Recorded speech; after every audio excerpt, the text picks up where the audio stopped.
tell yourself she came here alone. You order her a drink, but you don't know if she is more whiskey or red wine, early or late night. Oh, she's smiling, but she makes you nervous. You swear she's doing it on purpose. You keep on trying to fight it, but she's pulling you right in. Oh, she's got you right where she wants you. Ooh, she's a wild one, out of control. She's only gonna run away.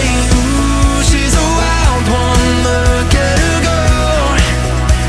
The kind of girl who can't be tamed. Don't try to chase her, you're never gonna make her stay. Don't try to break her, wild hearts never break. Ooh, she's a wild one, don't get too close.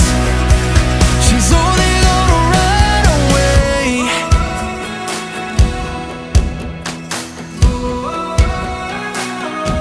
She's moving like she's made of lightning. Got you thinking that she's just your type when she puts on Petty and Springsteen, starts calling you baby. Oh, she's got you right where she wants you. Ooh, she's a wild one, out of control. She's only gonna run away.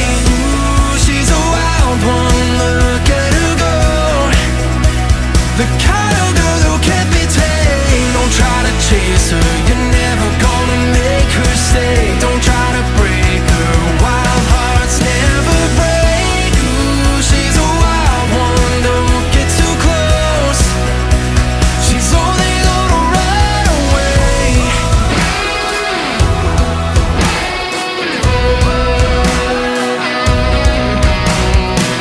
Don't try to chase her, you're never gonna make her stay. Don't try to break her, wild hearts never break. She's only gonna run away. Ooh, she's a wild one, out of control. She's only gonna run away. Ooh, she's a wild one, look at her go.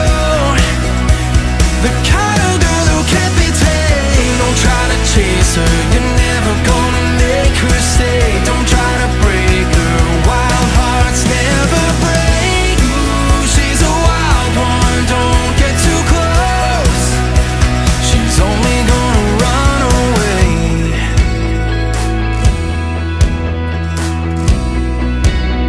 She's only gonna run away.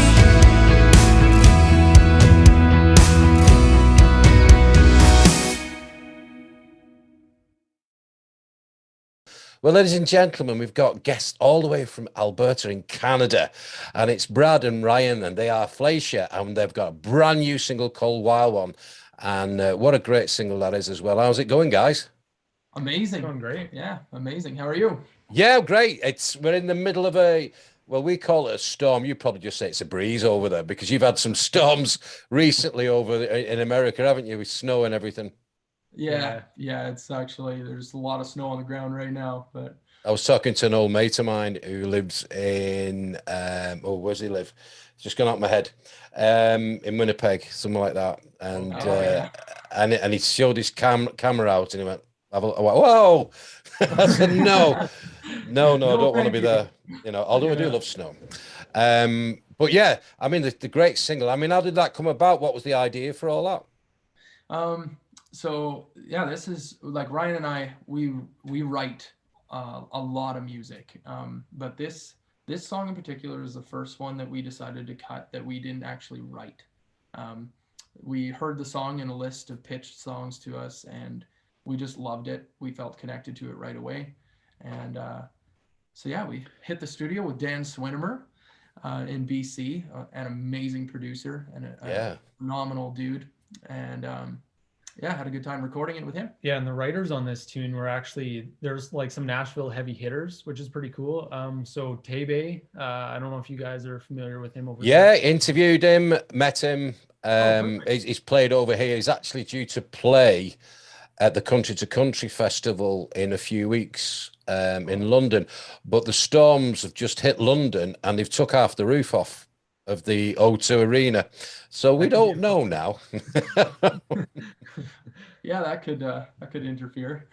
Yeah, but I mean, he's a great artist. I mean, we had a Zoom meeting about 6 months ago, something like that. I was doing a concert near me. I live near Liverpool, but it was like towards Manchester. He did a festival called Buckle and Boots, and it was all linked in with that. But great, phenomenal, great guy. Yeah. So he was on there as well as Emma Lee and Karen Kozowski, and they put together an amazing song. We're super happy we got to cut it. So yeah, the producer though, I mean, he's had some big hitters, hasn't he, that he's produced as well. Yeah, he's like I said, he's phenomenal. Great atmosphere too when you're working with him. Kind of like down to earth and laid back, but very focused too. And it's a perfect kind of atmosphere that Ryan and I really thrive in. So we really like working with Dan. And did you record that down in Nashville, or did you do it over Zoom, or what? How did you do that? We recorded in his studio in BC, so just outside Vancouver. Oh, I mean, Vancouver. Again, it is on radio, but if you're on Zoom, you'll know all about it because we're going to put this on the BCMA YouTube channel, the British Country Music Association channel, because I'm the official interviewer, and we're doing more and more overseas artists on the YouTube channel. But yeah, I've got my Canadian ball cap on, which is in honor of the guys from Alberta. And yeah, Vancouver is another place that I just fell in love with when I went on a vacation over there. And what really amazed me was so many people were healthy. You had like 90-year-old women stopping on the cycles telling you, where Stanley Park is, etc., or Grouse Mountain or whatever, and not out of breath. Yeah. It's just like, hello. And I've got a sweat on. I'm like trying to walk around. I need a drink. And they're going, yes, sir, you just go down here, turn left. It's okay. But you've been really fortunate. I mean, talking about that side of that tour that I did, I ended up in Calgary, which I'd always loved to go to Calgary Stampede, but you guys have been there, done it. Oh yes, yeah, we go there all the time because Calgary is about 20 minutes ish, 20 minutes south of us here in Airdrie. So yeah, it's kind of the big city, and we're there all the time. It's a great spot. Calgary Stampede is awesome too. We played there a few times, and it's always a party. It's fun. It's not worked out well for me this year because I had a big birthday last year, obviously put back, and it was a toss-up between going to Nashville or the Calgary Stampede. But my birthday's in April, and my family was saying, "Oh, we don't." I said, "Well, let's finish off the Canadian tour. I'd love to go to the Stampede, but is it June, July, something like that?" July, yeah. So we've just booked yesterday, Toronto, and basically Lake Ontario, hugging like the Niagara Falls, Toronto, the Montreal, Quebec. Nice. We've just and that's in 3 or 4 weeks, something like that. I've just been waiting for your government to actually release some of the COVID restrictions, and then bang, press the button yesterday. Oof. That's good. So have you been in Ontario and that area? No.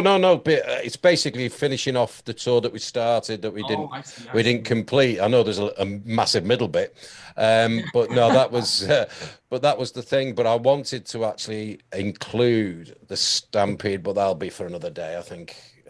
Probably next year. But I'd probably love to do that more than Nashville, if I'm being honest, because I just love Canada. Yeah, it sounds that way. Yeah, well, it's that's great to hear. We were Canada born and raised, like right here in Alberta. So yeah, it's always great to hear that people love it here that didn't grow up here. Yeah, I'm just going to brush up on my French because obviously Montreal, Quebec is probably heavily French, but I think I'm just going to point at the menu and go, yep, that, I'll have that, and I'll have that. But how did it all start for you guys? I mean, taking you way back to Brad and Ryan at the younger age, I mean, was it something you always wanted to do, or was you like mechanics or something and then had this light bulb moment? How did it all start? Actually, my dad was telling a story. Like he was looking at some home videos from the past, and he said there was one that he found where he said, "Brad, what's your favorite class in school?" And I said, "A lot of the kids like phys ed, like gym, Yeah. but I really like music." So, and I was like young, and yeah, the same thing for Ryan. We started playing shows when we were I was 14 and Ryan was 13, and that was like playing live around town. And But even before we played our first show, like we grew up kind of, dad would take us to work a lot of times. He had a construction company and just a little mom and pop shop kind of thing. And yeah, he'd take us to work and we'd be singing along to the radio in the back of the work truck and everything, right? And we'd be like, "Hey dad, push in the tape," and there'd be some old, like, classic rock, some like 90s country kind of stuff. And that's what kind of, I don't know, that's what kind of sold us on it. We just fell in love with that. So Yeah, there's a great strong vibe over here in the UK for 90s. I think we cling on to that, and probably more so than the older stuff, your Johnny Cashes of this world. But we just have this affinity with the 90s over here because obviously CMTV in the 90s, when satellite TV starts to hit UK, that's everything that we just clinged on to, and then we saw like Cigar Brooks smashing guitars, jumping off stage, and it became a big thing for us. But when you hear some of the stuff, and I only say that very lightly, some of the stuff that's out there now, and people go, "Oh, we like the 90s a little bit better than that." But that's the great thing about your single, because it has a different flavor than the sort of norm that's out there, but it's got its own vibe as well, which is brilliant for you. yeah, thank you. Yeah, as far as the vocals go, there's definitely a lot of grit still from our classic rock influences. Like we grew up listening to Bob Seger and Bruce Springsteen and Bryan Adams and Meatloaf, and so there's a lot of passion in the way that it's delivered vocally, and so I'm a massive Springsteen fan. What's your favorite song by Bruce Springsteen? It's gonna sound kind of funny. The first one that comes to mind is "I'm on Fire." There's something magical about that song to me, and it's so short. It's just like this little kind of short song, but and what's the other one? Born in the Dancing US. in, I was gonna say "Dancing in the Dark." Born in the USA has like a killer groove though, man. Oh, I fell in love with that one as a kid. But there's something about his melody lines, and I can listen to a melody line and then think to myself that's Springsteen, without even knowing it. He always throws in a minor in there. There's always there's always some kind of minor that finds its way into the melody line, and you're going, the way he does it as well, you think, okay, that's. I mean, I was a massive Nils Lofgren fan before he even joined the E Street Band as well. He used to get this little trumpet and then just like loop the loop while he's still lead guitar. I saw him in Manchester, and I was like, what the hell is he doing? He got boom, somersaulted and still playing lead. And I thought, wow. But my favorite, and it's one of my all-time favorite songs ever, is Tougher Than the Rest. I love that song to bits. I just love that. That's my favorite. It's one I cover. I mean, I've been singing for about 22 years and that, just doing covers and stuff. But yeah, Tougher. Was that on? That would be on Tunnel of Love. Oh, okay. Yeah, that's got a more country vibe than any of his albums, I think. There's I mean, the Mavericks covered all that Heaven Will Allow off it and things like that. So yeah, that's a good album if you're into your Springsteen and you don't know it. Have a listen to that. That's a cracker. So what's going on at the moment then? Right now, I mean, are you in production for more songs, EP, album? I think that's the way to go now, isn't it? EP, album. Have you got a tour planning or anything like that? Yeah, we're at this point, so we're in a program called Project Wild here in Alberta, and it's a very intensive, like, artist development kind of styled program. Wow. So it's we've been working very hard in it. The showcase is next weekend, and we'll figure out, it's a competition for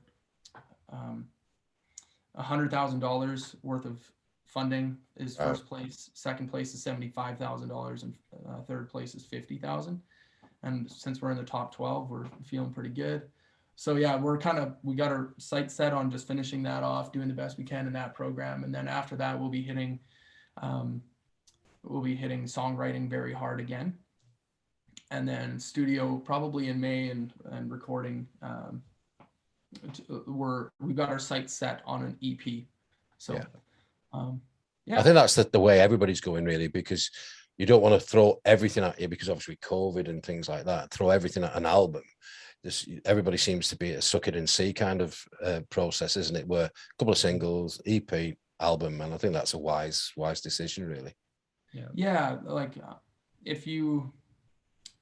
it's nice to have like the way we kind of thought about it is the singles kind of allow you to spread out the excitement of the music that you're creating a little bit, as opposed to dropping an album and you got like 8 to 12 songs on this thing, and it kind of like you can really spread it out when you release one single at a time and really let people fall in love with the music. And as well as at like radio and stuff like that too, you can kind of just like give each song a little bit of space is kind of what we found. So yeah, and I think that's great, and I think that's all evident because of the lockdowns as well. There's, no matter how, the artist is on their statue, whether it's the top of the tree or people just making the groove, I think everybody just fell in that sort of process, haven't they, really, and just keep throwing things out and feeding them a bone then, to actually want more. And I think that's a great marketing ploy.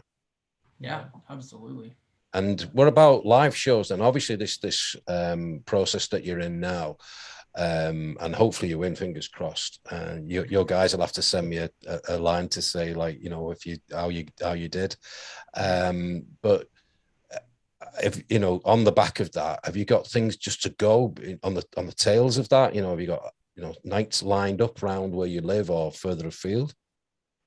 We're booking shows in the summer now. There's nothing like that we've announced as of yet, just because, like I said, we're focused on that piece. But we're looking forward to hitting the stage with Wild One and playing that pretty hard. It's a great song live.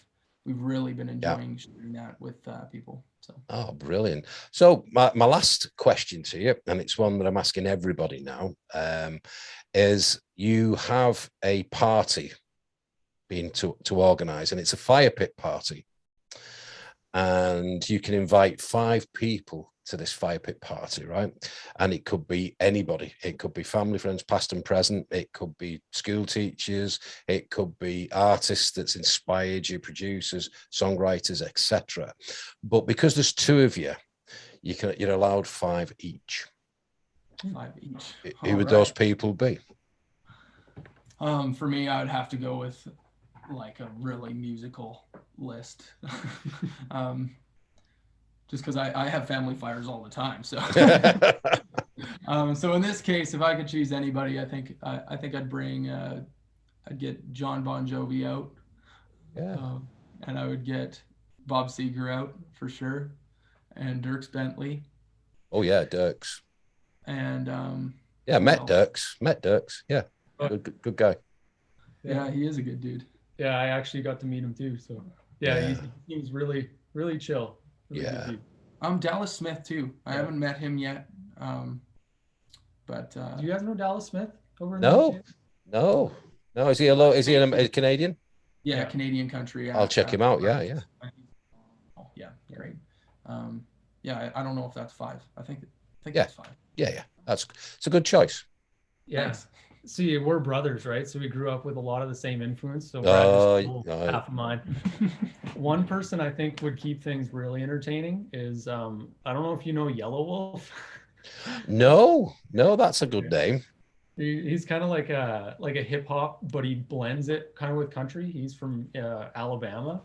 He's got some really interesting music. But anyway, he seems like a pretty wild dude. So that would keep things entertaining. Awesome. Dierks Bentley, of course, for me as well. You stole like all mine. That's tough, eh? And then mom and dad. Yeah. I was gonna say, if you don't put any family in there, mate, you're in a right. Yeah. No one said you couldn't invite the same people. Yeah. The girlfriends, that would probably be a good I was gonna say, girl. I was gonna say, are you attached? I said this to an artist the other day, and I went, are you married? They went, yeah. I said, I'm just going to say it. I'm just going to put it out there. And he went, oh, my wife.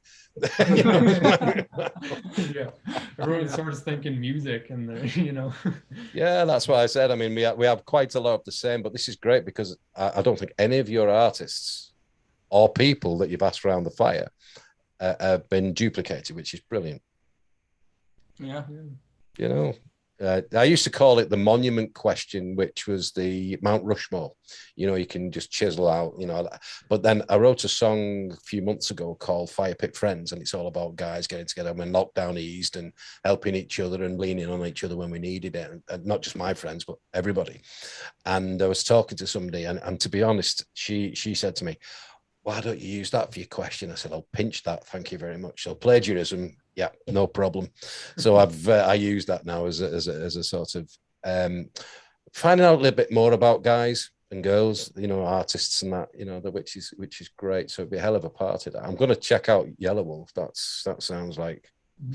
Daylight is a really good song by him that shows like that hip hop country kind of thing. It's Wow. really interesting. The other thing to keep in mind is it sounds like we're saying yellow wolf, but Yeah. it's actually Yella, like YELA wolf. Oh, I see.